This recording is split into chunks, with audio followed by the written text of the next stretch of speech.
દરેક ને ખમા આ વેળાએ હું ચાર ચોક શિવાનંદ યોગીની માતા હું એડવાની શિકોતર દરેક ને ખમા બોલું છું કે ભાઈ જે આવ્યું છે એનું પ્રમાણ મારો ભગવાન રાખશે. બધા બેસજો જો જગ્યામાં અહીંયા બેસજો ભાઈ વચ્ચે ન બેહાય ગોતી બે રસ્તો રાખાય ધીમે ધીમે ડગલો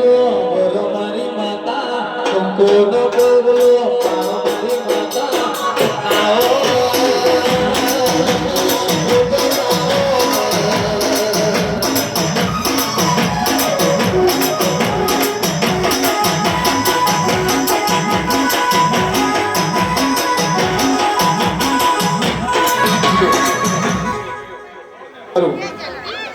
આ લડાઈ મારો ભગવાન દરેક ની જય કરશે. હાર્દિકભાઈ ભૂ ભક્તો લેડ બારે લડાઈ મો આયુની માતા